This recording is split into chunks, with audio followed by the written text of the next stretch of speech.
이전 영상에서 미국과 러시아가 54년간 유지해온 핵 족쇄를 제 손으로 끊어버린 소식을 전해드렸었는데요. 지금 국제사회는 강대국들이 자국 이익만 챙기며 동맹의 안보를 헌신짝처럼 내팽개치는 현실로 다가오고 있습니다. 과거 우리나라는 소총 한 자루 못 만들던 약소국이었습니다. 하지만 지금은 세계 최고 수준의 방산기술력으로 무장한 강군을 보유하고 있습니다. 이 때문에 국내 전문들은 이제 우리는 주변국의 핵 위협에 떨지 않고 스스로 판을 뒤집을 압도적인 우월성을 증명해야 할 시점에 도달했다고 분석하고 있습니다. 사실 뉴스타트는 글로벌 안보 지형을 지탱하던 마지막 기둥이었습니다. 미국과 러시아의 신전략무기 감축협정이 바로 뉴스타트입니다. 이는 전 세계 핵무기의 90% 이상을 독점한 두 강대국이 실전 배치 전략 핵탄두 1,550개와 대륙간 탄도미사일 700기 제한이라는 룰을 스스로 찢어버린 사건입니다. 외신보도와 군사매체들은 앞다투어 통제불능의 핵무기 무한 경쟁 시대가 도래했다고 경고하고 나섰습니다. 특히 미국의 저명한 군사 전문지들은 이번 사태가 동맹국들의 안보 불안을 극도로 자극하여 독자적인 억제력 확보 경쟁에 불을 붙일 것이라고 분석합니다. 강대국들이 규범을 깨트린 이상 비핵 국가들이 NPT 체제를 준수할 명분은 사라졌습니다. 이러한 규범의 붕괴는 즉각적인 자본의 이동과 안보 구조의 재편을 강제합니다. 월스트리트 저널을 비롯한 경제의신들은 핵 확산 리스크가 각국의 방위비 예산 증가와 직결되며 글로벌 공급망에 막대한 불확실성을 던지고 있다고 지적합니다. 특히 유럽의 상황은 매우 다급합니다. 프랑스는 290기의 핵탄두를 앞세워 유럽 내 해고산 확장을 주장하며 주도권지기에 나섰습니다. 영국 역시 220기의 핵탄두를 바탕으로 프랑스와 핵조율 그룹을 설치하며 위기에 대응 중입니다. 하지만 이것은 진정한 동맹을 위한 조치라기보다는 서유럽 강대국들이 안보 장사를 통해 경제적 이득과 지역 패권을 공고히 하려는 고도의 전략적 계산입니다. 자국의 생존이 타국의 선의에 기대어 유지되는 구조는 결코 영원할 수 없습니다. 동북아시아의 상황은 더욱 냉혹합니다. 중국의 팽창과 북한의 핵위협 속에서 동맹국을 철저히 비용과 이익의 관점에서만 바라보는 미국 정치권의 기류 변화는 치명적입니다. 북한을 사실상의 핵보유국으로 인정하고 군비 통제 협상으로 전환하려는 움직임은 대한민국 안보 구조의 근간을 뒤흔드는 일입니다. 북한의 핵은 인정받고 대한민국의 생존은 위협받는 최악의 불균형 상태가 오고 있습니다. 이것은 정치적 수사를 넘어 외국인 투자의 행방과 국가 신용도 나아가 우리 국민의 일상적인 경제생활까지 직격하는 중대한 문제입니다. 안보가 흔들리면 자본은 빠져나가고 산업은 붕괴합니다. 따라서 지금 우리에게 필요한 것은 감정적인 호소가 아니라 구조적인 모순을 돌파할 차갑고 치밀한 계산이 필요할 때입니다.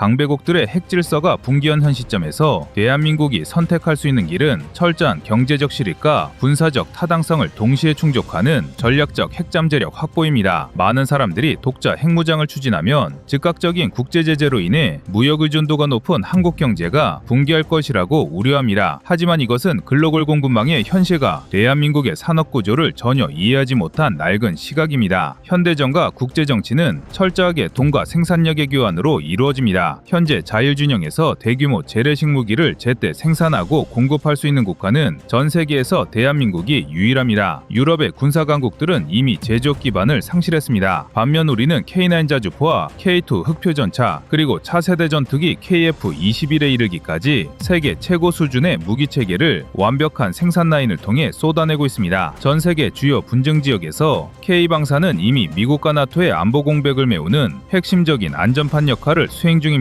우리의 무기들이 유럽의 국경을 지키고 있는 현실은 우리에게 엄청난 외교적 협상 카드를 쥐어줍니다. 만약 미국이 한국의 자의적 조치에 대해 과도한 경제 제재를 가한다면 당장 서방 세계의 탄약과 기갑전력 공급망이 마비됩니다. 한국의 방산 생산 라인이 멈추면 그 피해는 고스란히 미국과 동맹국들의 안보 위기로 되돌아갑니다. 따라서 국내 전문가들은 이 압도적인 재래식 전력과 방산 역량을 지렛대 삼아 이른바 일본식 핵잠재력을 확보해야 한다고 주장합니다. 여기서의 힘은 우리가 반드시 핵무장을 하자는 것이 아니라 파이로 프로세싱 기술과 우라늄 농축 권한을 미국으로부터 온전히 얻어내는 것입니다. 일본은 이미 수천 개의 핵무기를 만들 수 있는 플루토늄을 보유하고 있습니다. 우리 역시 원자력 발전소 운영을 통해 막대한 양의 사용 후 핵연료를 축적하고 있습니다. 이를 재처리할 권한만 확보한다면 우리는 언제든 단기간 내에 핵무기를 완성할 수 있는 턴키 상태를 갖추게 됩니다. 현재 최신형 원자력 잠수함 한 척을 건조하는데 데 대략 3조 원가량의 비용이 소요됩니다. 국가 전체의 핵무장 체계를 갖추는 데 필요한 비용을 약 6조 7억 원으로 추산할 때 이는 대한민국 국방 예산 규모로 충분히 감당 가능한 수준입니다. 오히려 매년 막대한 자본을 해외 무기 도입에 쏟아붓는 것보다 독자적인 억제력을 갖추는 것이 장기적인 국가 경제에 훨씬 이득이 됩니다. 즉 현재 한국이 보유한 기술만으로도 준비는 이미 끝났습니다. 대한민국은 1만 킬로미터 이상을 날아갈 수 있는 대륙간 탄도미사일급의 고체연료 엔진 기술을 사실상 확보했습니다. 괴물미사일로 불리는 현무5는 탄도 중량만 8톤에 달합니다. 탄도 무게를 1톤 이하로 줄이면 당장 주변 강대국의 심장부를 타격할 수 있는 전략자산으로 병모합니다. 다른 국가들이 천문학적인 자금을 들여 수십 년간 개발하는 발사체 기술을 우리는 재래식 억제력 강화라는 명분 아래 조용히 그리고 완벽하게 완성해냈습니다. 남은 것은 오직 폭발물, 즉 탄도뿐입니다. 자체 핵관리 능력은 경제의 리스크가 아니라 오히려 강력한 성장동력이 될 수 있습니다. 핵관리 능력만으로도 국제사회에서는 억제력의 중심을 잡아주게 되고 이를 통해 우리는 병력 집약적인 구조에서 벗어나 첨단 기술 중심의 군대로 예산과 인력을 재배치할 수 있습니다. 수많은 청년들의 시간과 국가의 자원을 인공지능과 항공우주 그리고 양자기술과 같은 미래산업에 집중적으로 투자할 수 있는 길이 열립니다. 또한 북한의 도발에 따른 이른바 코리아 디스카운트가 근본적으로 해소되면서 금융시장의 안정성은 더욱 확고해집니다. 외신들이 우려하는 제재 폭탄은 한국이 전세계 반도체 시장에 메모리 공급을 틀어지고 있는 이상 결코 실현될 수 없는 허상입니다. 세계 10위권의 경제대국이자 핵심 기술의 독점국을 제재한다는 것은 전세계 IT 산업과 제조업의 몰락과 다름없기 때문입니다. 결국 뉴스타트 조약의 완전한 종료는 대한민국에게 닥친 위기가 아니라 스스로 들이워진 안보의 족쇄를 끊어낼 수 있는 천재 일우의 기회입니다. 국제사회 규범을 수호해야 할 강대국들이 앞장서서 약속을 파기했습니다. 다가오는 4월의 핵확산금지 조약 재평가회의는 이러한 강대국들의 모순을 전 세계가 확인하는 자리가 될 것입니다. 핵군 축의 의무를 저버린 자들이 비핵국가에게만 일방적인 희생을 강요하는 구조는 더 이상 유지될 수 없습니다. NPT 체제 제10조는 국가의 최고이익이 위협받을 때 합법적인 탈퇴를 보장하고 있습니다. 동맹의 가치가 금전적 손익계산서로 전락하고 북한이 사실상의 핵보유국 지위를 굳히는 상황에서 대한민국의 최고이익은 그 어느 때보다 심각한 위협을 받고 있습니다. 따라서 한국은 지금 당장 전술핵 재배치나 나토식 핵공유 같은 타국의 결정에 목매는 소극적인 태도를 버려야 합니다. 우리는 앞서 살펴본 바와 같이 K방산의 압도적인 생산 능력과 글로벌 반도체 공급망의 우위를 무기로 미국과 새로운 판을 짜야 합니다. 재래식 전력의 굳건한 우월성을 유지하면서도 최단 시간 내 핵무기를 생산할 수 있는 우라늄 농축과 재처리 시설의 합법적 가동을 쟁취하는 것이 우리의 최우선 목표입니다. 이것은 낭만적인 민족주의가 아니라 철저하게 계산된 국가 생존과 경제 번영의 방정식입니다.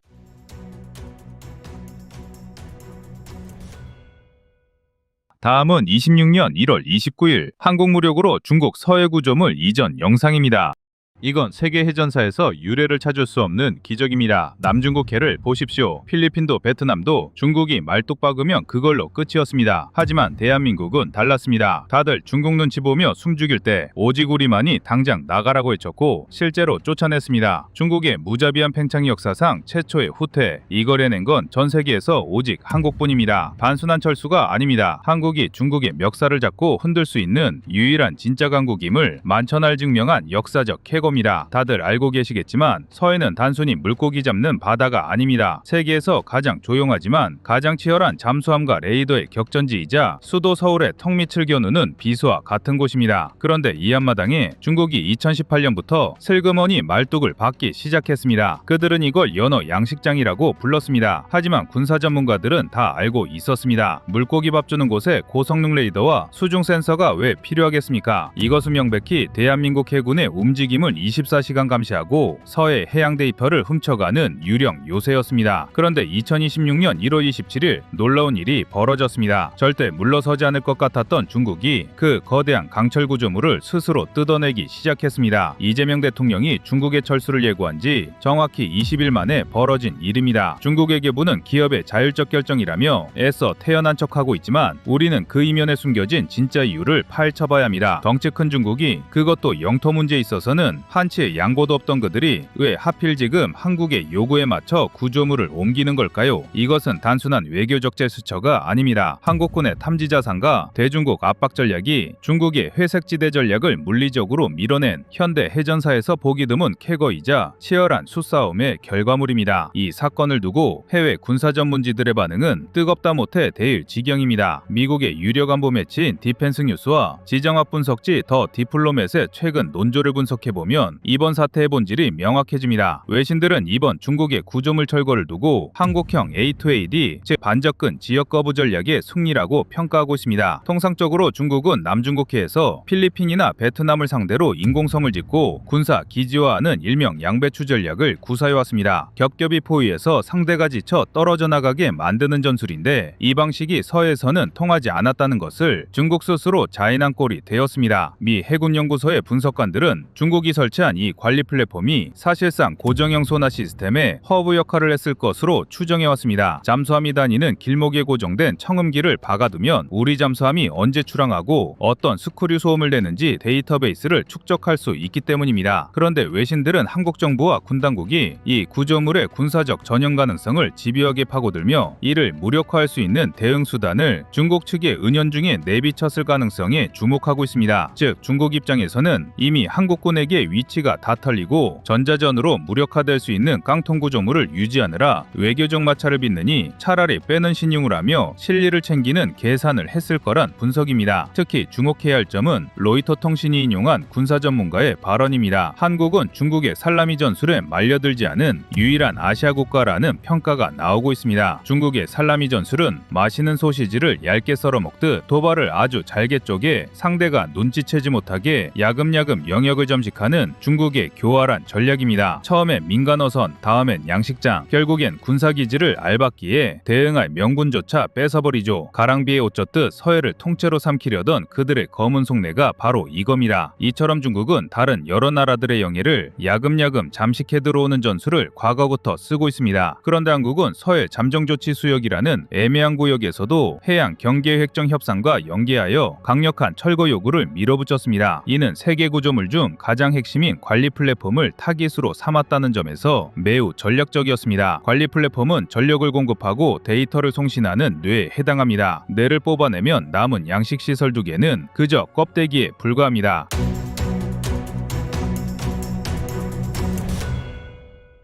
중국 해사국이 발표한 이동 경로를 보면 이 구조물은 직선거리로 약 250km 북쪽으로 이동합니다. 이것이 주는 함의는 엄청납니다. 현재 위치는 우리 해군의 작전 반경과 겹치는 핫스팟이었지만 북쪽으로 250km를 올린다는 건 사실상 한반도 작전권에서 한 발 물러나겠다는 항복 선언이나 다름없습니다. 물론 중국은 경영상의 이유라고 둘러대고 있습니다. 연어가 더 잘 잡히는 곳으로 간다는 핑계입니다. 하지만 1조 원이 넘는 국방 예산을 쏟아부으며 서해 감시망을 구축하려던 중국이 고작 물고기 몇 마리 때문에 그 비싼 구조물을 옮긴다는 건 지나가는 개가 웃을 소리입니다. 이것은 한국의 탐지 기술과 미사일 전력이 서해 전역을 커버하고 있다는 자신감을 보여준 결과이자 중국이 한국을 더 이상 만만한 이웃이 아닌 껄끄러운 경쟁자로 인식하기 시작했다는 증거입니다. 우리는 지금 단순히 고철 덩어리 하나가 움직이는 것을 보는 게 아닙니다. 동북아 해양 패권의 무게중심이 미세하게 하지만 확실하게 한국 쪽으로 기울어지는 역사적인 순간을 목격하고 있는 것입니다. 중국이 관리 플랫폼이라는 핵심 두뇌를 250km 뒤로 물렸다고 해서 우리가 안심하고 박수만 칠 상황은 절대 아닙니다. 현장에 남겨진 소위 선란이로 2호라고 불리는 심해 양식시설 2기가 여전히 그 자리에 버티고 있기 때문입니다. 중국은 이것이 순수한 민간업 시설이라고 주장하지만 군사 전문가들의 시각은 완전히 다릅니다. 현대전에서 데이터는 곧 미사일보다 무서운 무기입니다. 영국의 군사 전문지 제인스 디펜스 위클리는 최근 분석 기사에서 중국의 해상 민간 시설이 인민해방군의 수중 만리장성 프로젝트와 직접적으로 연동되어 있다는 점을 지적했습니다. 겉으로는 물고기를 키우는 그물망처럼 보이지만 그 하단부에는 해류의 온도, 염분 농도, 그리고 잠수함의 스크류 소음을 수집하는 고정형 소나 어레이가 매립되어 있을 가능성이 99%입니다. 바닷속 환경 데이터는 잠수함이 숨을 곳을 찾아내는 지도가 됩니다. 중국이 남겨둔 2개의 시설은 뇌는 빠졌지만 하지만 여전히 신경망처럼 작동하며 우리 서해의 해양 정보를 베이징으로 실시간 전송하는 말초신경 역할을 수행하고 있을지 모릅니다. 여기서 우리는 방위산업의 관점에서 자본의 흐름을 읽어야 합니다. 중국이 이 구조물 하나를 설치하고 유지하는 데 들어가는 비용은 하나로 약 2천억 원에서 3천억 원 규모로 추산됩니다. 세 개를 운영한다면 조 단위의 프로젝트입니다. 중국 기업이 단독으로 결정해서 철수할 수 있는 금액 단위가 아닙니다. 그럼에도 불구하고 핵심 플랫폼을 뺐다는 것은 한국군이 이 구조물의 효용성을 0으로 만들 수 있는 치명적인 기술적 압박을 가했기 때문입니다. 한국의 LIG 넥스원이나 하나시스템이 개발한 최신형 수중감시 체계와 무인 수상정들이 이 지역을 24시간 스캔하기 시작하면서 중국의 은밀한 데이터 수집 활동이 사실상 불가능해졌다는 방증입니다. 우리가 개발한 소나 체계는 중국의 구형 센서보다 탐지 거리가 2배 이상 길고 데이터 처리 속도는 4배 이상 빠릅니다. 결국 중국 입장에서는 자신들의 비싼 장비가 한국군의 타겟팅 훈련용 표적으로 전락하는 것을 막기 위해 눈물을 머금고 철수를 선택한 셈입니다. 프랑스의 해양안보 전문 매체 네이버 뉴스는 한국 해군이 최근 서해에서 보여준 작전 패턴의 변화에 주목했습니다. 과거에는 경고방송을 하고 쫓아내는 수세적인 입장이었다면 최근에는 AI 기반의 무인 전력을 활용해 중국 구조물 주변을 포위하듯 감시하며 역으로 중국 측의 통신 주파수를 분석하는 공세적인 태세로 전환했다는 것입니다. 네이버 뉴스는 한국은 중국의 회색지대 전술에 맞서 물리적 충돌 없이 전자전과 감시자산만으로 상대를 질식시키는 고도의 전략을 구사하고 있다고 평가했습니다. 이는 단순히 군사적인 승리를 넘어 한국의 방산기술이 실전적인 억지력을 발휘하고 있다는 것을 세계에 증명할 사례입니다. 우리가 만든 레이더와 센서가 중국산 장비보다 우위에 있다는 것을 데이터로 증명했기에 가능한 결과입니다. 중국이 자랑하는 물량 공세도 한국의 정밀한 기술 앞에서는 무용지물이 될 수 있음을 보여주었습니다. 우리가 이토록 이 구조물에 민감하게 반응해야 하는 이유는 명확합니다. 서해는 대한민국 수출입 물동량의 99%가 지나가는 생명선이자 경제 대동맥입니다. 만약 중국이 이곳에 알박기를 성공해서 잠정조치 수역을 자신들의 내처럼 만들어버린다면 한국으로 들어오는 원유와 가스 그리고 해외로 나가는 반도체 수출길이 중국의 허락 없이는 지나갈 수 없는 톨게이트가 되어버릴 수도 있습니다. 이번 구조물 이전은 단순한 위치 변경이 아니라 한국 경제에 목줄을 지려던 중국의 소나기를 쳐내고 우리의 해양 주권을 지켜낸 사건입니다. 이재명 대통령이 언급한 철수할게라는 중국 측의 반응은 외교적 수사 뒤에 숨겨진 그들의 패배 선언이나 다름없습니다. 한국 정부가 해양 경계획정 협상과 연계하여 이 문제를 집요하게 파고든 것은 군사적 안보와 경제적 이익이 하나로 연결되어 있다는 것을 정확히 꿰뚫어본 전략적 판단이었습니다. 더욱 고무적인 것은 이번 사태를 통해 드러난 한국의 기술적 잠재력입니다. 중국의 구조물은 고정되어 있어 위치가 노출되면 전시에는 5분 안에 파괴될 수 있는 고정 표적에 불과합니다. 반면 우리 군이 서해에 배치하고 있는 차세대 감시자산들은 이동형이고 무인화되어 있어 탐지가 어렵습니다. 한국형 구축함에 탑재될 통합마스트 기수가 해양 무인 체계의 결합은 서해라는 좁고 복잡한 바다에서 압도적인 효율을 발휘합니다. 중국이 250km 북쪽으로 도망가듯 구조물을 옮긴 것은 한국군 감시자산의 사정권에서 벗어나려는 몸부림입니다. 하지만 250km를 물러났다고 해서 안전한 것은 아닙니다. 이미 한국의 감시망은 그곳까지 닿아 있습니다. 이제 남은 2개의 구조물, 일명 연어 양식장이 철수하는 것도 시간 문제일 뿐이다. 이미 뇌를 잃어버린 몸통은 한국군의 감시 아래서 아무런 전력적 가치를 발휘하지 못하고 녹슨고철로 변해갈 것이기 때문입니다.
중국 정부가 야심차게 준비했던 행동이 뜻밖의 사건으로 중국 내부에서도 비명에 가까운 탄식이 쏟아져 나오고 있습니다. 무려 14억 인구의 자존심을 걸고 미국을 넘어서겠다며 호언장담했던 중국의 야심작 차세대 스텔스 전투기 젠35가 사실상 7분짜리 조루 전투기라는 충격적인 성적표를 받아들었기 때문입니다. 이것은 단순한 성능 부족의 문제가 아니라 현대 공중전의 상식을 완전히 파괴하는 치욕적인 수치이며 중국이 지난 수십 년간 쌓아올린 군사굴기의 허상이 만천하에 드러난 결정적인 사건입니다. 중국 당국은 지난 2010년부터 2020년까지 10년이라는 긴 세월 동안 항공엔진 개발을 충거라는 중국 항공엔진그룹에 무려 400억 달러, 하나로 약 58조 원이라는 천문학적인 혈세를 쏟아부었습니다. 58조 원이라는 돈은 대한민국의 1년 국방 예산가만 먹는 거대한 금액 이며 이 정도 자금이면 전 세계 그 어떤 기술도 사들일 수 있을 것이라 믿었던 중국의 오만함이 빚어낸 참사입니다. 그러나 결과는 냉혹했습니다. 돈으로 기술의 껍데기는 살 수는 있어도 그 안에 숨겨진 기초과학의 벽을 넘을 수는 없다는 진리가 증명되었습니다. 겉모습은 미국의 F-35를 흉내내어 그럴듯하게 만들었을지 몰라도 그 심장은 여전히 30년 전 구시대 기술에 머물러 있다는 사실이 중국 내부 전문가의 입을 통해 폭로되었습니다. 특히 이번 폭로가 중국의 포털 사이트 QQ.com에서 활동하는 저명한 군사평론가 해사선봉의 입에서 나왔다는 점은 시사하는 바가 큽니다. 그는 중국 내부의 엄격한 검열 시스템 속에서도 국내 전문가들의 정밀 추산에 따르면 젠35 전투기는 항모에서 900km 떨어진 작전구역에 도착할 경우 실제 작전 가능한 시간이 고작 7분에 불과하다고 양심선언을 했습니다. 현대 공중전에서 7분이라는 시간은 적기를 탐지하고 레이더를 조준하기도 전에 연료 부족 경고등이 들어오는 그야말로 아무것도 할 수 없는 찰나의 순간입니다. 이것은 전투기가 아니라 값비싼 유인미사일이거나 에어쇼를 위한 관상용 비행기에 지나지 않음을 스스로 인정한 꼴입니다. 이러한 참사가 벌어진 근본적인 원인은 바로 중국 전투기의 고질적인 불치병, 즉 심장병이라 불리는 엔진 문제에 기인합니다. 항공모함에서 운용되는 함재기는 지상기지와는 차원이 다른 가혹한 환경을 견뎌야 합니다. 100m 남짓한 짧은 갑판을 박차고 오르기 위해서는 사출 장치의 도움을 받더라도 엔진이 찢어질 듯한 폭발적인 추력을 뿜어내야만 합니다. 이 과정에서 엄청난 연료가 소모되는데 엔진의 효율이 떨어지면 이륙하는 순간 이미 작전 수행 능력의 절반을 상실하는 것과 마찬가지입니다. 중국은 당초 젠35에 추력과 연비가 획기적으로 개선된 신형 WS-19 엔진을 장착하겠다고 전 세계에 큰 소리쳤습니다. 그러나 고온을 견디는 단결정 터빈 블레이드 기술과 정밀 야근 기술의 한계에 부딪혀 결국 개발에 실패했고 울며 겨자 먹기로 구형 WS-12 엔진을 개량해 억지로 끼워 넣는 총극을 벌였습니다. 이는 마치 최신형 페라리 차체에 낡은 경운기 엔진을 얹어놓고 고속도로를 달리겠다는 것과 다를 바 없는 형국입니다. WS-12 엔진은 애초에 5세대 스텔스기를 감당할 수 있는 물건이 아닙니다. 그런데 스텔스 성능을 유지하기 위해 무장을 내부 무장창에 구겨놓고 기체 형상을 매끄럽게 다듬으면서 기체 중량은 늘어나는데 엔진의 힘은 그대로이니 연료 효율이 극악으로 치닫나는 것은 당연한 물리적 기결입니다. 게다가 함재기는 이륙 후 고도와 속도를 확보하기 위해 F터버너를 사용하여 막대한 연료를 태워야 하는데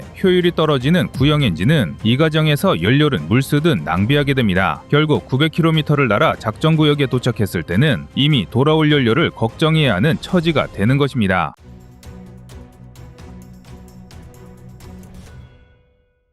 중국이 58조 원을 공중분해 시키며 얻은 교훈은 명확합니다. 방위산업, 특히 항공엔진 분야는 돈다발을 쌓아놓고 불을 지른다고 해서 하루아침에 완성되는 것이 아닙니다. 수십 년간 축적된 소재공학의 데이터와 수만 번의 실패를 통해 얻어지는 엔지니어들의 피와 땀, 그리고 극한의 환경 테스트를 통과한 신뢰성이 담보되어야만 비로소 하나의 심장이 완성되는 것입니다. 중국은 남의 기술을 훔치고 베끼는 데는 천부적인 재능을 보였을지 모르나 스스로의 힘으로 기초부터 쌓아올리는 축적의 시간을 무시했습니다. 그 결과가 바로 대만 해협 위에서 7분 만에 깡통으로 전락할 운명에 처한 젠35입니다. 더욱 심각한 문제는 이것이 젠35 하나만의 문제가 아니라는 점입니다. 중국이 자랑하는 세 번째 항공모함 푸제남의 전력 전체가 도미노처럼 무너져 내릴 위기에 처했습니다. 전자식 사출 장치를 갖춘 최신 항모라 하더라도 그 위에서 뜨는 전투기가 멀리 가지 못하고 오래 싸우지 못한다면 그 항모는 바다 위에 떠 있는 거대한 표적에 불과합니다. 유사합니다. 대만 유사시 미국의 항모전단과 맞서거나 대만의 방공망을 뚫고 정밀 타격을 가해야 하는 임무는 젠 35의 성능으로는 불가능에 가깝습니다. 적의 레이더망을 돌파하기도 전에 엔진 출력이 부족해 회피 기동조차 제대로 할 수 없는 전투기에 타고 싶어할 조종사는 없을 것입니다. 과거부터 중국이 자랑하던 차세대 엔진 WS-19는 중국이 황금심장이라 부르며 칭송했던 역적이었습니다. 그들은 이 엔진이 미국의 F119 엔진에 버금가는 추적 편향 노즐과 획기적인 연비 절감을 달성했다고 선전했습니다. 하지만 현실은 참혹했습니다. 섭씨 1600도가 넘는 연소실의 고열을 견뎌야 하는 단결정 터빈 블레이드 제조 기술에서 중국은 여전히 서방 세계의 높은 벽을 넘지 못했습니다. 미세한 기포 하나, 눈에 보이지 않는 균열 하나가 초음속 비행 중 엔진 폭발이라는 대참사로 이어질 수 있기에 이 분야는 그야말로 기초과학의 총합니다. 결국 중국은 실패를 인정하지 않은 채 우리며 겨자먹기로 구형 WS-12, 즉 러시아의 RD-93 엔진을 불법 복제에 개량한 구닥다리 엔진을 최신의 스텔스기에 쑤셔박는 만행을 저질렀습니다. 이것은 마치 최신 스마트폰에 20년 전 피처폰 배터리를 끼운 것과 같아서 겉은 번지르르 하지만 전원을 켜는 순간부터 배터리 잔량이 바닥을 향해 곤두각질치는 꼴입니다. 해외 유력 군사 전문지들과 외신들은 이러한 중국의 행태를 두고 냉소적인 분석을 쏟아내고 있습니다. 미국의 군사 전문 매체 더 워존과 디펜스 뉴스 등은 중국의 엔진 개발사를 집중 조명하며 중국이 지난 10년간 ACC에 쏟아부은 400억 달러는 공중에 흩뿌려진 재가 되었다고 혹평했습니다. 특히 서방의 분석가들은 젠 35가 항모에서 이륙하기 위해 F터버너를 사용하는 순간 이미 작전 반경의 30%를 상실한다고 지적하며 항속거리 2000km라는 재원표상의 숫자는 연료를 가득 채우고 무장을 하나도 달지 않은 채 직선으로 날아갈 때나 가능한 기적의 수치라고 비꼬았습니다. 또한 영국의 국제전략문제연구소의 데이터를 인용한 보도에서는 중국산 엔진의 평균 수명은 서방 엔진의 4분의 1 수준에도 미치지 못한다며 젠 35는 싸우러 나가는 시간보다 정비창에 처박혀 엔진을 갈아 끼우는 시간이 더 긴 경락고의 여왕이 될 것이라고 경고했습니다. 외신들은 공통적으로 중국이 스텔스 형상이라는 껍데기에 집착하느라 정작 전투기의 생명인 기동성과 항속 능력을 희생시켰으며 이는 실전에서 파일럿들에게 자살 임무를 강요하는 것과 다르지 않다고 분석했습니다. 7분이라는 시간은 공중전의 긴박함을 고려할 때 사실상 교전 불가 판정과 다름없으며 이는 적을 타격하고 기아나 연료조차 남지 않는다는 것을 의미합니다. 대만 해협이나 남중국 해와 같은 광활한 작전구역에서 7분짜리 전투기가 할 수 있는 일은 바다에 추락해 물고기밥이 되는 것뿐입니다. 이러한 중국의 처참한 실패는 역설적으로 대한민국이 선택한 KF-21 보람의 전략이 얼마나 소름 끼치도록 현명했는지를 증명하고 있습니다. 우리는 처음부터 무모한 도박 대신 철저한 실리를 택했습니다. KF-21에 탑재된 제너럴 일렉트릭사의 F414G400K 엔진은 이미 슈퍼호넷 등 전 세계 1만 대 이상의 전투기에서 검증된 역사상 가장 신뢰할 수 있는 엔진 중 하나입니다. 쌍발 엔진이 뿜어내는 44,000파운드의 강력한 주력은 KF-21이 무장을 가득 싣고도 음속을 돌파하며 적진을 누빌 수 있는 든든한 심장이 되어줍니다. 중요한 것은 우리가 남의 엔진을 사다 쓰는 것에 그치지 않았다는 점입니다. 한국의 하나 에어로스페이스는 이 엔진을 단순 조립하는 수준을 넘어 전체 부품의 40% 이상을 국산화하며 라이선스 생산하는 능력을 갖췄습니다.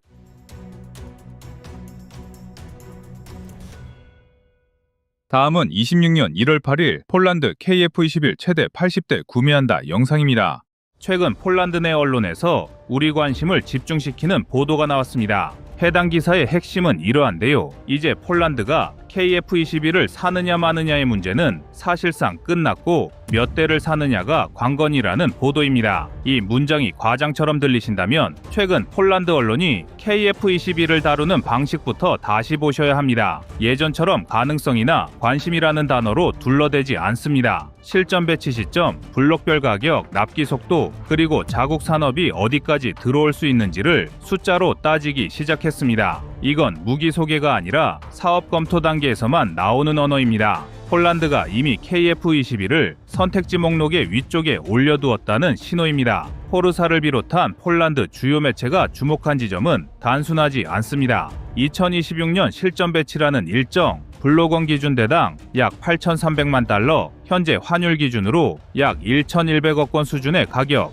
그리고 블록2에서도 1,500억 원 선에서 관리되는 비용 구조가 동시에 언급됩니다. 여기서 중요한 건 싸다는 표현이 아닙니다. 폴란드 언론은 KF-21을 값싼 전투기로 부르지 않습니다. 대신 F-35 대비 비용 대비 효율이라는 표현을 씁니다. 이 차이는 큽니다. 전자는 대체제지만 후자는 구조적 선택지이기 때문입니다. 외신 분석의 출발점은 언제나 시간입니다. 폴란드는 이미 F-35를 도입하고 있습니다. 그러나 F-35는 많이 사는 전투기가 아닙니다. 고가의 유지비, 제한된 출격률, 그리고 납기 지연이 구조적으로 붙어 다닙니다. 실제로 F-35A의 대당 가격은 약 1억 2천만 달러, 한화로 약 1,600억 원 수준이지만 문제는 그 뒤에 붙는 시간당 운영비입니다. 미 공군 기준으로 시간당 4만 달러를 넘는 유지비는 폴란드 공군 전체 전력 운영 구조를 흔들 수 있는 숫자입니다. 폴란드 언론이 KF-21을 F-35의 대안으로 묶는 이유는 여기 있습니다. 둘 중 하나를 고르겠다는 이야기가 아니라 두 기종을 어떻게 조합할지의 문제로 프레임이 바뀐 겁니다. 이 지점에서 한국이라는 이름이 등장합니다. KF-21은 이미 한국 공군 도입 물량 120대를 기준으로 생산 라인이 돌아가고 있고 2028년까지 40대가 순차 인도되는 일정이 고정돼 있습니다. 이건 개념기가 아니라 생산기라는 뜻입니다. 해외 언론이 올해부터라는 표현을 반복하는 이유도 여기에 있습니다. 실전 배치라는 단어는 시험 비행이 끝났다는 의미가 아니라 군 조직 안으로 들어와 실제 작전 체계에 편입된다는 뜻입니다. 폴란드 공군 입장에서 이건 리스크가 줄어든 선택지입니다. 폴란드 공군 사령관이 직접 시제기에 탑승했다는 사실도 그냥 이벤트가 아닙니다. 폴란드군은 형식적인 시승에 익숙한 조직이 아닙니다. 사령관급 인사가 직접 타고 기술 협력 이야기가 곧바로 나왔다는 건 기체 성능보다 이후 구조를 봤다는 의미입니다. 어디까지 손을 뻗을 수 있는지, 정비와 개량의 자국 산업을 어떻게 끼워 넣을 수 있는지, 그리고 장기적으로 어떤 돈이 폴란드 안에서 돌게 되는지를 본 겁니다. 이 대목에서 K방산의 이전 사례가 다시 호출됩니다. K2 전차와 K9 자주포입니다. 폴란드는 이미 한국과의 방산 거래에서 무엇이 오는지 경험한 나라입니다. 빠른 납기, 계약 이후의 태도, 그리고 현지 산업을 실제로 참여시키는 방식까지 확인했습니다. 그래서 이번에는 전투기를 놓고 같은 질문을 던지고 있는 겁니다. 한국은 전투기에서도 같은 방식을 유지할 수 있는가라는 질문입니다.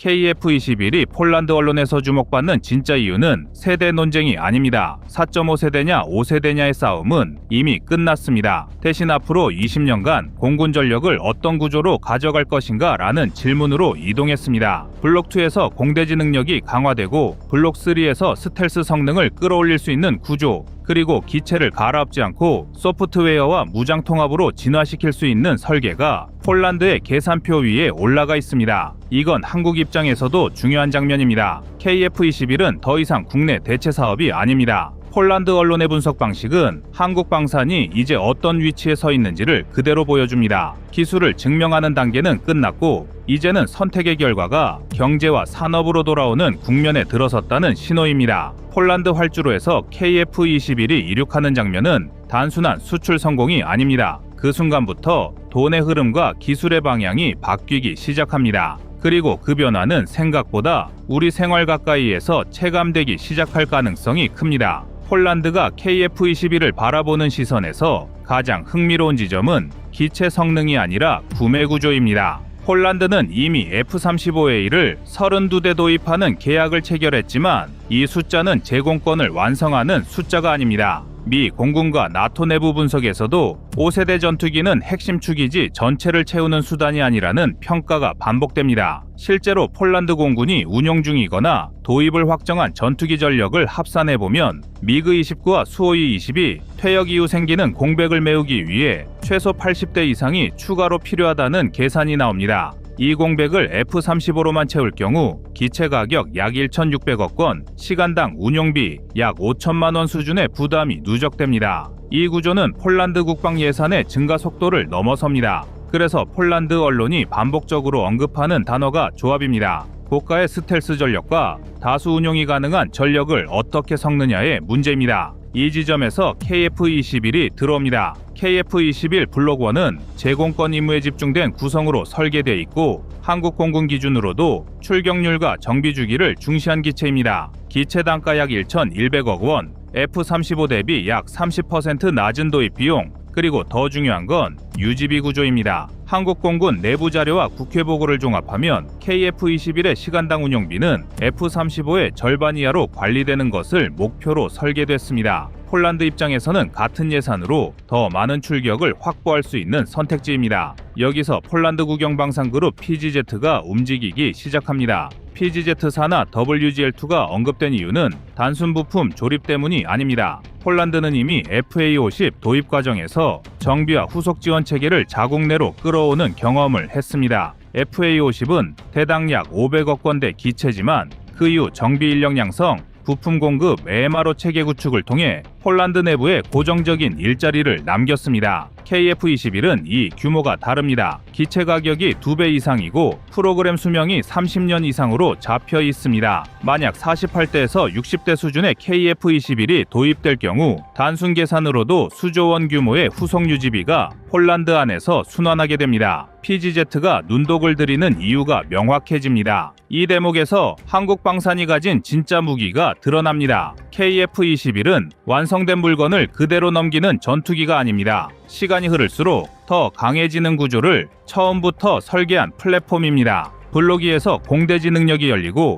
블록 3으로 가면 스텔스 성능과 내부 무장 운용까지 확장되는 길이 이미 깔려 있습니다. 이 과정에 폴란드 기업이 항전 장비, 구조물, 정비 소프트웨어까지 직접 손을 댈 수 있는 여지가 존재합니다. 미국산 전투기에서는 상상하기 어려운 그림입니다. 그래서 폴란드 언론은 이 전투기를 소비재가 아니라 투자 자산으로 부르기 시작했습니다. 물론 리스크 이야기도 나옵니다. 나토 체계와의 연동, 초기 결함 가능성, 그리고 미국과 유럽 방산업계의 견제입니다. 하지만 폴란드는 이미 답을 알고 있습니다. K2 전차와 K9 자주포를 통해 한국 무기가 실전에서 얼마나 빠르게 진화하는지 직접 봤기 때문입니다. 문제를 숨기지 않고 데이터로 고치고 속도로 증명하는 방식입니다. 이 경험은 KF-21에서도 그대로 이어질 겁니다. 그래서 결론은 명확합니다. 폴란드가 KF-21을 고르는 이유는 F-35를 대신하려는 게 아닙니다. F-35가 못하는 영역을 채우기 위해서입니다. 많이 띄우고 빨리 투입하고 전시에 소모돼도 곧바로 복구되는 전력, 이 조건을 동시에 만족하는 전투기가 바로 한국이 만든 KF-21입니다.